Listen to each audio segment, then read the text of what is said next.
MTV news Kannada ವಾಹಿನಿಗೆ ಸ್ವಾಗತ. ಬಣ್ಣಕ್ಕೆ ಬಳಸುವ ತಿನ್ನರ್ ತುಂಬಿದ ಲಾರಿಯೊಂದು ರಸ್ತೆ ಮಧ್ಯೆ ಪಲ್ಟಿಯಾಗಿ ರಸ್ತೆಯಲ್ಲಿ ತಿನ್ನರ್ ಪೋಲಾದ ಘಟನೆ ಧಾರವಾಡದ ಬೈಪಾಸ್ ರಸ್ತೆಯಲ್ಲಿ ಇರುವ ಬೇಗಂ ಮಿಶ್ರಾ ಎದುರುಗಡೆಯೇ ಸಂಭವಿಸಿದೆ.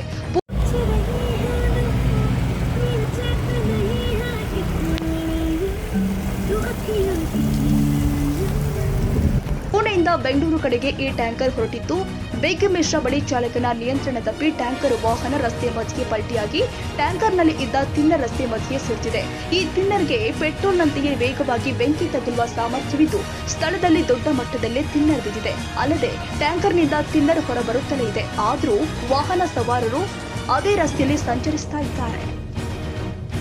ತಾಜಾ ಸುದ್ದಿಗಾಗಿ ಎಂಟಿವಿ ನ್ಯೂಸ್ 24x7ಗೆ ಸಬ್ಸ್ಕ್ರೈಬ್ ಮಾಡಿ ಮತ್ತು ಬೆಲ್ ಐಕಾನ್ ಅನ್ನು ಒತ್ತಿ. ತಪ್ಪದೇ ಲಿಂಕ್ ಶೇರ್ ಮಾಡಿ.